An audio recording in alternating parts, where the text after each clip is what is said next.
Okay, we're live. Here we go. Testing, testing. All right. 3, 2, 1. Today on Quality Time with Family Ties, we learn M is for Miami orgies.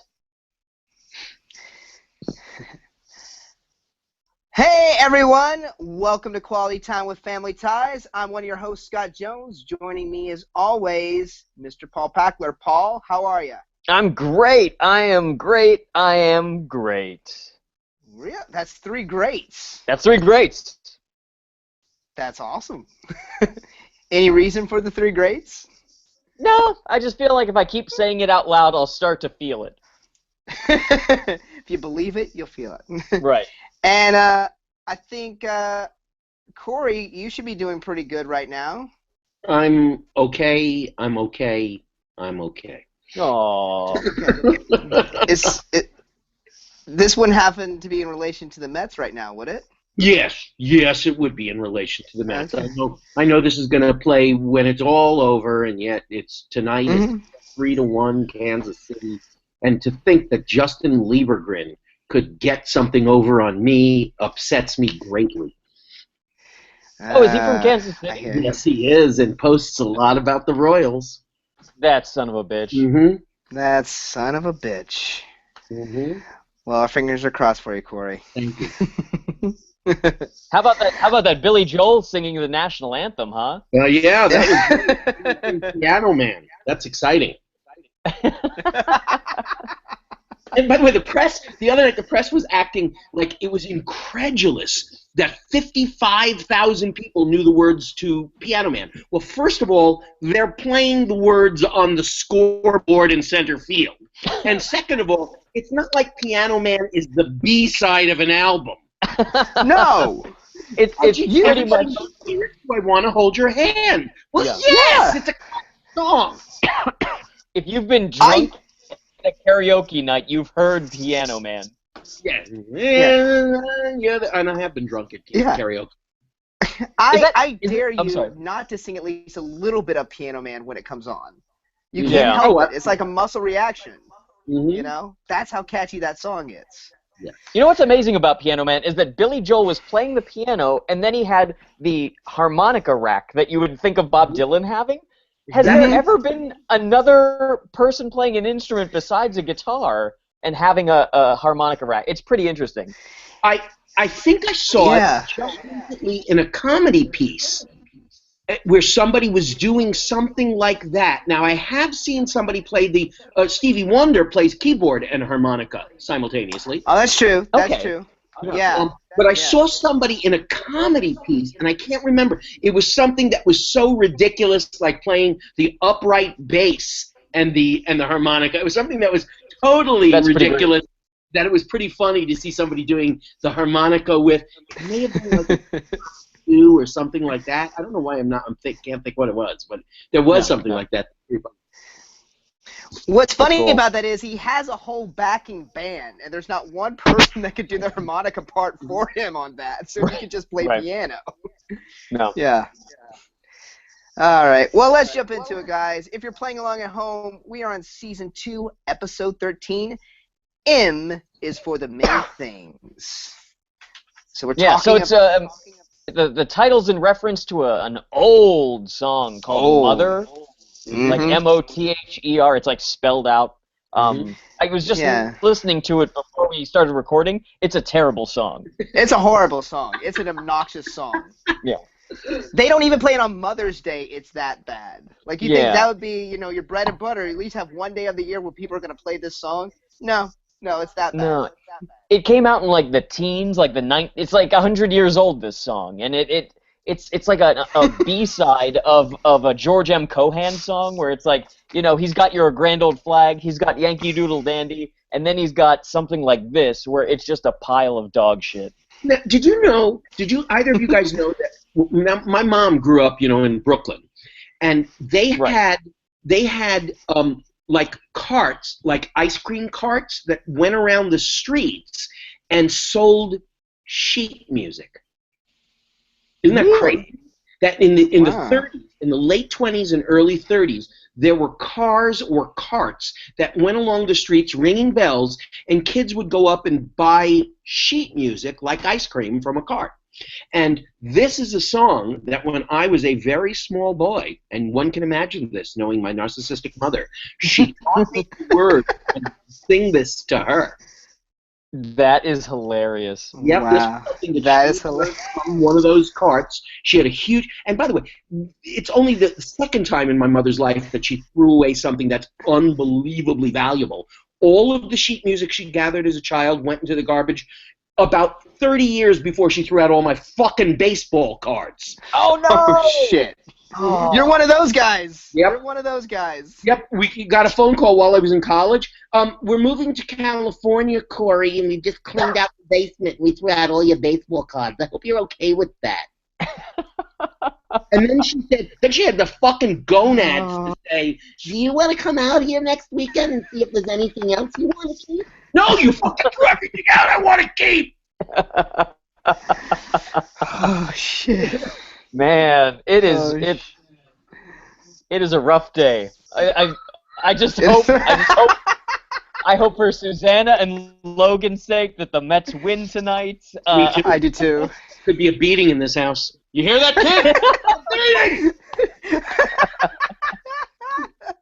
kid? Oh man. Oh, God. Well, let's start off.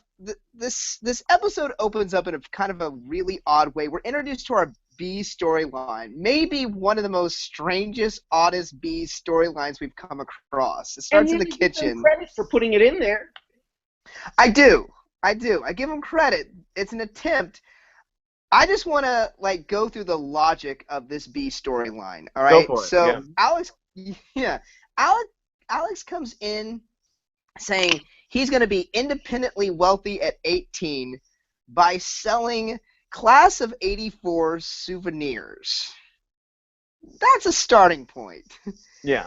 And I think he explains to Steven that the school has given him the right or to be able to sell these at school. I wasn't clear on that. That's what was confusing. It's some sort of position in the school government type thing where someone sells the class rings or someone gets a class T-shirt made or something like that. I've never heard of it being something that someone's job is to do this. How do you privatize this? If you're selling a Warren G. Harding T-shirt, doesn't the proceeds go to the Warren G. Harding student body or booster club or totally right? Yeah. And so that's the weird thing here. But then the further weird thing that we experience throughout this episode is the fact that then Alex is now expanding their product base to include things like, oh Jesus, let me get the list. There was a duck call. Windshield wipers, pasta makers, glow-in-the-dark shoe trees, charcoal, monocles, so that is where this B story goes. And if they had just stayed with T-shirts and class rings and notebook covers and, the things that they actually do sell at school stores everywhere across America, this was an okay storyline. And yet they sort of the envelope and they went to the ridiculous on this. Yeah. And it's so weird, too, because, this is such, 101 economics of keep your overhead low, and then you can make more profit. And of all people, Alex should know that better than anybody. He's the economist. Exactly. Yes, I wrote that down. Alex is a horrible businessman. Yes. Yep. So they told us for a year and a half what a great businessman he is, and then they write a B plot, of all things, that cuts the legs out from underneath it. Mm-hmm. Right, that was what was so frustrating. One, he never would get these profits, and two, he's making horrible decisions. Yeah. And the saddest part of this whole plot line is that it's actually more enjoyable and entertaining than the A plot line. Yeah, it kind of is. So our A plot line is we discover that at the moment, Elise's mom, Kate, is separated from her husband, and Elise is having a hard time dealing with this, and they do something that I fucking hate in comedy, where they have a character that can't say a certain word, so they stuttered it. So Elise keeps stuttering, separated. Separate. I was good, Corey. It's Maynard G. Krebs. Does that mean anything to either of you? Oh, absolutely. Yes. I've built my entire persona on Maynard G. Krebs. I have said, I think for 40 years I haven't been able to say the word work. Yeah. And it says it though. It says it in an idiosyncratic way that's very funny, that comments upon the word that he has trouble saying. Yeah. But at least he says it. In this case, Right. Rated. Wait. I just want to talk about Maynard G. Krebs for a second. He was Bob Denver Gilligan in a show before Gilligan's Island. It was in the 50s. It was called The Many Loves of Dobie Gillis, right? Dobie Gillis, Yep. He was a beatnik. And he was a beatnik. Yeah, so. And Dobie Gillis worked at his dad's grocery store, and he sat in a park next to a copy of Rodin's The Thinker. Right. And think aloud about his love life, his home life with his parents, his work life. And this is the show that brought Warren Beatty to the forefront, who played opposite Tuesday Weld, who was gorgeous at this time. Of course, now not so gorgeous, I think she's dead. But Warren Beatty played opposite Tuesday Weld, and also featured the girl who was in love with Dobie Gillis, is now the state senator from California, and is a wonderful lesbian councilwoman for the city of Los Angeles, Sheila Kuhn, I believe her name is. Wow. And she was a regular in the late 50s, early 60s, and now she's a really terrific left-wing Santa Monica area. And she ran recently for mayor, I believe. Okay. Awesome. Oh, wow. That's very cool. That is cool. Work. Yeah, or like when a character can't say, I love you. I hate that. So yeah, they're having. So Lisa's having a hard time dealing with this, and that's what's commenting on. So the kids are all excited because Grandma Kate's gonna be coming over, and Lisa's kind of telling them, be easy on her. She's dealing with a lot. And Kate comes in, happy as a clam, excited to see everybody, and announces that we're pretty much getting divorced, and we sold the house. Yeah. She like Corey's mom did not even tell her daughter. Card. Exactly. Yeah. Her baseball cards are gone. The baseball cards are gone. Now I just want to backtrack for a second. Alex goes to Steven and says, "Hey, I need $100 in order to start. I need an investment." And so he tricks Steven into shaking his hand, and then for his celebration of a deal well made, Alex goes to the refrigerator and seals the deal for himself with a glass of orange juice. I think we all wrote that one down. I wrote, thank you, orange juice is here. Yep. There's no way to have a deal without a little OJ. In a keen development of foreshadowing, when he leaves to go to school, he sets down his drink that he had never drunk from. So, you see that things are not going to go well with the deal. Because he didn't seal the deal with the glass of orange juice. He should have had some. Yeah. The orange juice isn't drunk. All right. So, Kate comes in. She explains all this to Elise. Elise is really, really discouraged. And there, of course, has to be a phone call. Absolutely. And it's a guy asking for Kate, a guy named Philip. And there's a little bit of flirting on the phone. Yeah. He starts the dirty talk over the phone. She replies, "Oh, Philip, you shouldn't say such things." Now, here's a question. Or here's the thing. Kate, Mrs. Donnelly, is the same Kate from the Thanksgiving episode. No nukes is good nukes. Yes, so it's nice. Right. And I actually like her. I think she's just a fine character actress. There's a particular quality about her. I just sort of like her. I don't know. There's something about her. I think she's good. I like her a lot too. Yeah, she has this great grandmotherly voice. I'm sure she did. I think Corey, you were saying she did a lot of voiceover work. A lot of voiceover. Right? And died pretty young. Yeah. Oh, she has such a great voice for voiceover. Mhm. So Elise hangs up. So Elise does this bit where she's cleaning as Kate is talking, and she glosses over the phone to hang up on the call, Mhm. and that's the end of the scene. Like Elise has this little guilty look, and Kate's a little stunned. That's Yeah, about it, though. It kind of was an abrupt ending to the scene. it was. And then we go to the next scene where we return to Alex, where as we said before, he has all these weird items that he wants to sell. Now, I just want to open this up. Monocles. Has anyone Yeah. ever worn a monocle? Who has such asymmetrical eye problems that they don't need another piece of eyewear? That's crazy. Mr. Monopoly and Mr. P. Mm-hmm. Yeah. Yeah. Those you I have to have was- Mr. in your name first before you can use the monocle. were any of you guys slightly disturbed by the German accent he did when he had the monocle on? A bit. Indeed, sort of a German accent kind of thing. Wir gonna says he's like hotcakes. That's what Yeah, he says. it was like, you always think of like some like highfalutin British banker type voice for, Mr. Peanut or whatever. Yes. And Alex, like Michael J. Fox, takes it into a point of like German Nazi rocket scientists that we brought over after the war. It's like, yeah, we could, it's like Dr. Strangelove or something. It's Yes. terrifying. Yeah. Yes, it was a little distorted. Yeah. And so Alex is all excited, and Grandma Kate comes down with Mallory. Mallory, she's going out on a date with Philip, and Mallory's loaning her necklace. And Elise we have this reverse where Elise kind of becomes the parent saying, "You're not going out like that, not in that dress." Yeah. It's a perfectly fine dress. There's nothing wrong with it.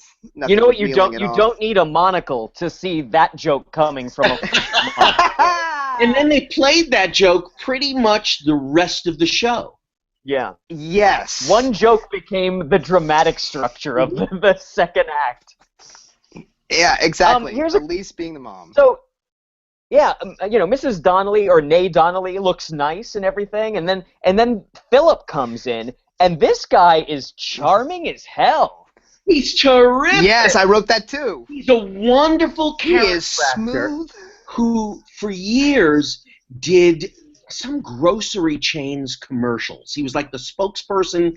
Certainly, was a local chain here in California, and he did the commercials for them for years and years. And then he played the performance that I remembered him from, and of course I had to look up to make sure I was right. He was the bad guy in the China Syndrome. Oh, okay. I don't think I've ever He had a seen really that. substantial role in that, and then I looked up his history, and it was like, he had a really substantial career. He's still alive, by the way, 91 years old. Wow. Wow. He also reminded me kind of is like Larry Pine. Yes, He was in like very similar. like that, Mm-hmm. yeah, like a learned, very dashing type.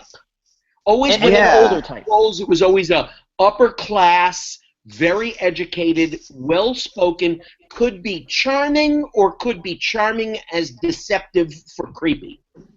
Yes. You could go Yeah. either way with him. He could either be truly charming Yeah. or truly charming because he's covering up that there's something horrible about him. Yeah. Totally. Like he's killed. But Yeah. I was he's just, killed somebody. he was so much fun to watch, and you could tell that Mrs. Yeah. Donnelly definitely has a type, because her husband, Ned and Elise's dad was Dick Sargent, right? Mm-hmm. Yeah. Yeah. So very similar, that very patrician, debonair guy. Right. But I think Kate's done much better. I like Philip much better than I like Grandpa Keaton. Yeah. Well, he's just not more he's not bloviating about politics constantly. Exactly. Yeah. And so there's this scene of Elise interrogating him. It's like, so what do you do? Like a parent would a child's boyfriend or girlfriend. And he's like, well, I'm retired, so I'm pretty much just gonna, hang around, have fun. Yeah. Yeah. And then And- she doesn't realize, because she's like, so how long have you two been together? And he's like, 20 years, because he was Mrs. Donnelly's dentist. But how did Elise not know that? Right. Right. it almost felt like she had even like this was a family dentist that she had gone to before, like when she was a kid, a little bit. Like Right. yeah, because she suddenly realized who he was. Yeah. Here's That was a little- how much of a crazy person I am. I've had a lot of like dental history, and so I would go up until like a year or two ago. I would go back to Pittsburgh from New York City. I would go back to Pittsburgh from California to go back to the dentist that I had as a kid because I felt such a connection to my dentist. Yeah. I get that though. I get that. I mean, maybe not going as far as you did, but once you like with a dentist or a doctor, once you find someone that you actually like feel comfortable with, and feel have that connection with, it's really a pain in the ass to go searching for someone else. You're always on your guard. You're always nervous. They don't understand you. Yeah. They don't get your history. Like it's like starting back at square one. Yeah. I get that. I get that. And so Phil. Wait, I had a funny story. Okay, go. I went to a new doctor like during college, and I like just to get a physical, and at the end of it, he's like, "All right, so do you want to get a blood test for STDs or anything or something like that?" And I was like, "No, I'm good." And he's like, "Have you had any gay contact or anything or something like that?" And I was like, "No." And he's like, "Are you sure?" And I go, "No."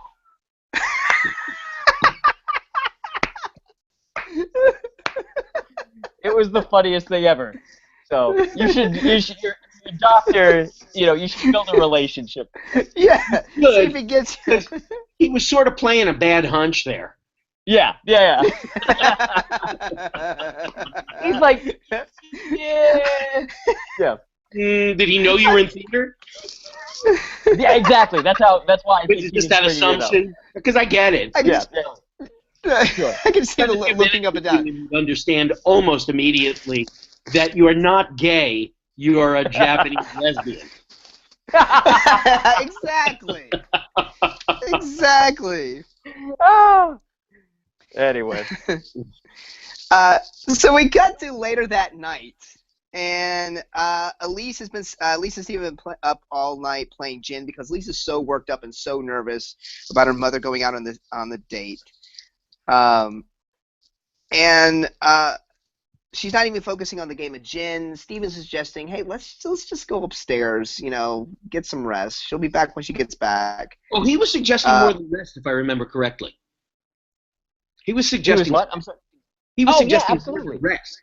He was suggesting you get your mind off of this in a sexual kind of way. Yeah, he starts like kissing her neck and stuff, and This is, by the way, this is the first time that I wrote down, and I'm reading, I think I have it 3 more times, that Michael Gross was great in this episode.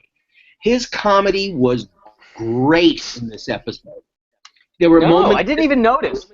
This was the first scene. I thought he played everything honestly, believably, and yet really comically. In fact, I felt that he found comedy in between the bad dialogue. I felt he had little bits that he was able to do facially with his reactions. Mm-hmm. It was terrific. I just liked him so much in this episode. I thought, he carried this one for me. There's this scene. I wrote down the scene with him and Elise, and then the stuff where he was really sleepy the next morning in the top of Act 2, and then in the last scene when he actually sat down with Kate before Elise comes in to have the final scene with Kate. I thought Stephen was lovely to his mother-in-law as well. I just thought really good work on his part. Yeah, I agree. I just didn't. It wasn't sticking out to me. I was really trying to follow the storyline, so I didn't pick up on that upon watching it. But you bringing up that how he was performing everything, it's totally true. He really did just help smooth the edges out. Absolutely, and found stuff that was sort of comical to do within the script. He's a very good, very, very competent comedic actor. Right. Yeah, there was, I think it also felt like the Steven that we've all kind of visualized, as far as he had this comedy and without mansplaining, and he was like the liberal Steven that we've kind of come to want to identify with. Mm-hmm. So yeah, I agree. Yeah. All right, so of course, there's a phone call. Steven answers the phone, and it's Kate, and she tells Steven that she's going to be spending the night at Phillips. To which Elise freaks out. And that's the act out. Yeah. That is the act out. So before we find out how their date went, let's take a break. We'll be right back. Hey guys, let's hold for a second. I'm just going to grab my charger while we take a break. Okay. Be right there. Hold on 1 second. You're going to look at a wall.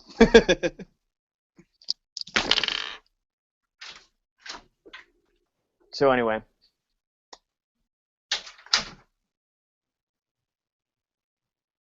Uh-oh. We just lost his picture. He sure did.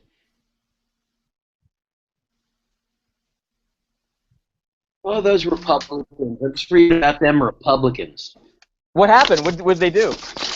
Nothing. You know, I'm just reading more post-mortem on the debate this week and on how Jeb's campaign's falling apart. And Oh, yeah. That's my favorite part. It's so I'll enjoy watching each one of them fall apart. But my latest one today is Ben Carson. This guy is just a douche. He's crazy. He's legit. Who's just a douche? Yeah. I'm telling you, I keep on saying to people, you know who scares me worse than Trump? Ben Carson scares me worse. Hell yeah. Oh, absolutely. Absolutely. To me, I hate to admit it, but with Trump, it's like a dartboard. Occasionally he throws the dart, and I agree with what he says. Right. It doesn't happen often, but it does happen. Yeah. With Ben Carson, there's nothing this motherfucker can say that I would agree with. No. I mean, he jokes about, like, trying to kill people with a knife, and maybe that's a lie, and it's like, Jesus Christ. Maybe it is, maybe it isn't, but shut the fuck up, neurosurgeon Ben Carson. Yeah. But no, it's so funny. That's because, what's crazy, yeah. CNBC is just the worst type of big business Republican blowjob monkeys. The fact that they got their asses handed to them by the crazy wing of the party absolutely is my favorite part. That's what I was just reading, and now I'm reading, well, we're going to determine who we do debates for and what questions are asked. It's like, hey, guys, a debate isn't an advertisement for your campaign. It's a way for voters to understand what your positions are, which is what the debates used to just be handled by the League of Women Voters, a totally non-biased organization, and that's how it should continue to be done. When you hand them to networks, what, you don't know what the bias of CNN and Fox is? Right. Yeah. Right. Yeah. It's a surprise to you idiots? And that's the funniest part, too, is that it's a matter of, like, you don't like the question, well, then answer however you see fit, but they're allowed to ask whatever they want. Absolutely. You can't tell people what things to ask you. Yeah, but the interesting part, too, with regard to the blowback and stuff, and especially because your boyfriend, Ben Carson, is the one that's trying to turn it into online debates where they aren't debating, it's just talking point management. Yes. That they're actually declaring war on the RNC. So what you're seeing is Reince Priebus is having to try to head off all of the candidates because they're trying to leave the RNC and do their own stuff, and he's trying to keep the power that he has, and it's a fucking train wreck. It's crazy. But that's a microcosm of exactly the dysfunction within the Republican Party. That we have the Tea Partiers who are trying to control the larger group of general Republicans, and the Tea Partiers are trying to control what's going on. And the simple fact of the matter is, I hope they have a Tea Party candidate, because he's unelectable. Yes. Exactly. Because even the Republicans will vote for Hillary. Mm-hmm. Yeah. Right. Yeah, I read an amazing piece by, gosh, who was it? It might have been Hamilton Nolan or someone on Gawker. No, Alex Perrine on Gawker, that Jeb Bush should run as a Democrat. He should drop out of the race and run as a Democrat. And I'll send you the link because it's really interesting. Because he would win. Exactly. he would be able to be to the right of Hillary for all of the banking interests who find that she isn't far right enough for them. And I just read an article this week that's almost exactly the same thing, which was canonizing the Rockefellers of the Nelson Rockefeller and John Rockefeller, who was governor of West Virginia and New York, Yes. Republican governors of West Virginia and New York during the 60s and 70s, until Rockefeller became the vice president during Ford's in Ford? Right. And the fact remains is Ford and Rockefeller were both what were known as something that doesn't exist anymore as liberal Republicans. I voted for liberal Republicans in those days because they actually had my best interests. They were liberal on every social issue, and they were hard on every financial issue, but they fit into government programs. And if we had somebody like that who would split the hairs with everybody and be a Republican, but a left-leaning Republican, you get elected president. You got elected. You got someone that, But they won't All do right, that. guys. Yeah. You ready? Yep. Okay. Let's do it. All right, 3, 2, 1, and we're back. So, how did the date go? From the looks of it, it sounded like it went great for Kate. Yeah. They've been staying. Okay, so Elise and Steven have been sleeping on the couch. They hear the door, a knock at the door. Elise flips out, running over to the door, and it's the milkman. The milkman. Were they still delivering milk back in those days? No.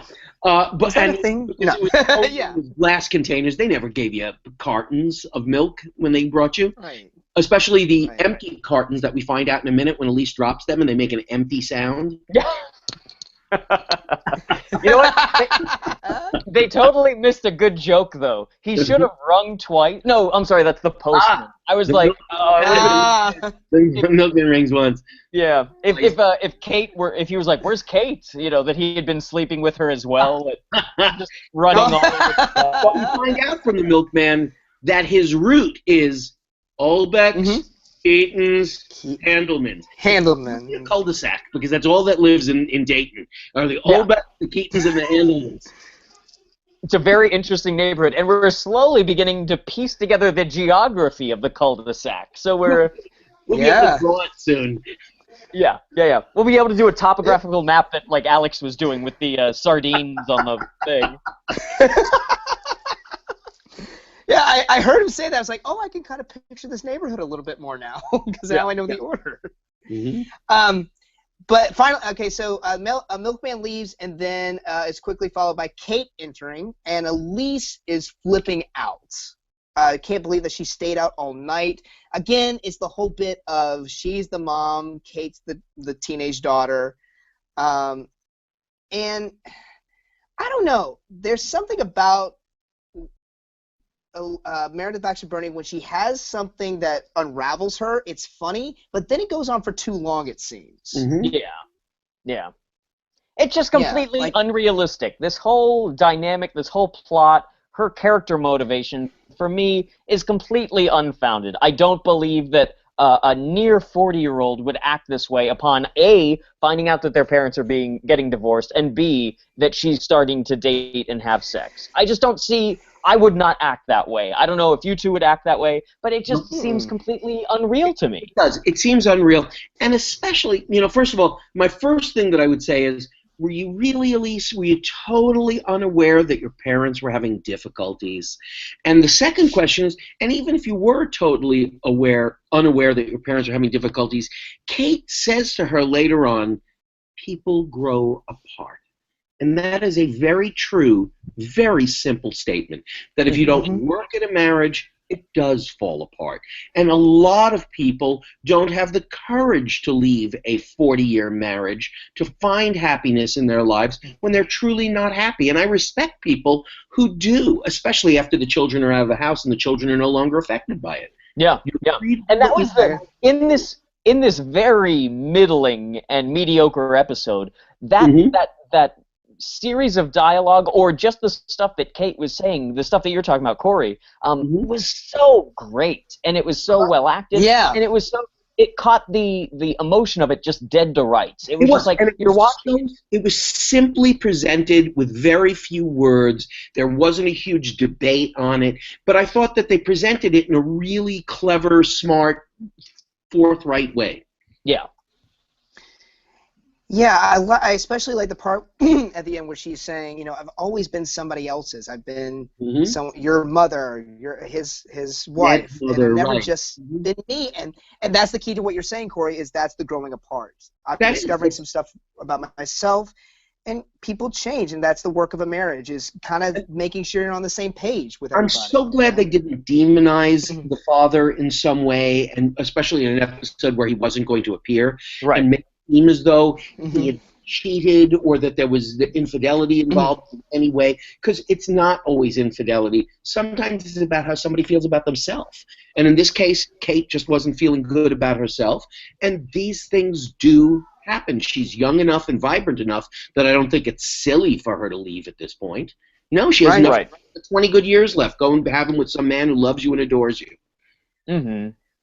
And then a moment when she came back from the date, because at one point Elise says something about, she calls Philip, you know, Dr. Dentist Philip, a tooth jockey, and I was like, oh, I was like, Elise Keaton is an anti-dentite. Anti-dentite. Yeah, it's like, really, you're really gonna mock someone for being a dentist? That doesn't seem like a crummy profession to me. No. Corey, as our resident fashionista, I wanted to see if you noticed something. Elise never changes her clothes in this entire episode. Right, because she sleeps downstairs, and she always, and so that there's only day and night. There's only 2 days here. Yeah, she wears a white cardigan type sweater over top of a button-up collared shirt. Right. With jeans. Right. I don't know. I was is that something they're trying to show her out? She never changes. That she's so consumed by her mother's situation that she hasn't had the chance. Right. And Justine Bateman in the first scene has a really cute sweater and some tight slacks or pants or whatever. So she was looking pretty good. And then the end of the episode is they find a common ground. They walk up the stairs of the living room to the upstairs bedroom areas or whatever, and then it just fades out on it zooms in on a picture of Elise, but just like a picture of Elise from like last summer. It has nothing to do with anything. It had nothing to do with it. It should have been a picture of Elise and Tom Hanks and mom and dad as a happy family. Would have been a good picture to have. Like, oh, this is what given up was the family unit is separating. Yeah. But it was last summer of Elise sketching somewhere in a field. Yeah, and it was like a wonky zoom at one point. The camera jiggles a little bit. Oh man, I hate the wonky zoom. Yeah. Oh, but we got to go back to the end of our B storyline. Back in the kitchen, Alex is trying to sell mustache wax to Jennifer to sell to her friends. He's that desperate now because no one is buying the products that he has put out there for the class of '84. If only Alex had waited another 30 years, that mustache wax would have gone like gangbusters in Williamsburg. Oh, God, and in Los Feliz out here. Yeah. And apparently he only sold one bottle of class of '84 suntan lotion, and it turned one of Mallory's friends' skin green. And he says she knew the risk. No one knows the risk of, like, what kind of risk is that you're giving that to someone for suntan lotion? Yeah, that was very libertarian stuff right there. It was a very, like, buyer beware, laissez-faire capitalism. It was like we've made a internal compact or whatever. Like, we made this deal. You have to know what you know. I can't help you. Yeah. And that's pretty much our episode. I think we've covered it all. It is. It was a very simple. It kind of just wraps up simply. It was. It was very simple, which I appreciated the fact that it was simple. That they didn't muck it up with all kinds of issues. Yeah. This was a very competent episode. It was not an enjoyable episode. It But was. it was much better, and the competency is what made it much better than any of the last few episodes. Absolutely, and I thought Mhm. and there were funny lines. I thought funny dialogue. I thought Yeah. this was a solid, slightly above mediocre episode of a sitcom. Yeah. I think they could have had more fun with the premise. I think that would have made it more enjoyable. Like, the idea, the premise that you have, okay, Elise is dealing with her parents' separation and coming divorce, and her mom is dating someone. That's a good setup. And they just didn't have any fun with it. It was just like Elise is going to be waiting at home for her mom to come in. Instead of, I don't know, there's just so much more you could have done with that would have been funnier and more enjoyable. Yeah. Well, gentlemen, I think that's another one done. We're almost there. We're almost to the end. We're almost to the end of this goddamn season. But guess what, guys? Next week. What? Next week, our favorite uncle returns. The return of Uncle Ned is next week. Tom Hanks is back. Mm-hmm. Yep. In the classic episode we have been waiting for. Grab a drink, guys. Get your vanilla Because- extract and get ready to Yeah! He's back next week to redeem this season. All right. So, be sure to rate and review our show on iTunes. And for questions and comments, please follow us on Twitter at QTWFT. We're also on Twitter. I'm at Follow Jones. I'm at Paul Packler. I'm at Corpep. And be sure to like our Facebook page. We'd like to thank our producer, Barbara Dillon, at Fanboy Comics. Fanboy Comics is an online conglomerate of geek media providing its readers daily interviews and articles that span the pop culture spectrum. We also like to thank Perry Adams, who beautifully performs the song Without Us. Check out Perry's music at perryadams.com. We also like to thank Bryant Dillon, who designed our website. Sorry. I'm reading this not from a script. We like to thank Barbara Dillon. Starting over. Sorry, guys. Oh, no. I know. I stumbled. I haven't done this for a couple weeks, and now I'm stumbling. All right. Listen. Be sure to rate our review on... I can't do this. Hold on. I'm sorry. Here, who did we leave off at? I'll do it. Let's start with Bryant. Bryant is... He's at Bryant Comic is Book the founder. Slayer. He did our logo. Bryant is the founder. Brian is the founder and president of Fanboy Comics. Be sure to follow him at Comic Book Slayer on Twitter. We also like to thank Sean Foster, who beautifully designed our logo, and that is it. He's a wonderful guy. We'll see you next Wonderful week. guy. See you next week. God Right. damn it. Thanks, Brian, Barbara. And Sean. Thanks, guys. Please feel free. I'm going to email Brian just to cut in something. That's all right. that Yeah, we've let's done cut. before. Let's cut this so that way we can get to the next one. Yeah. Okay. All right, guys. I'm gonna cut. I'll send you a new invitation. All right. Okay. Got it.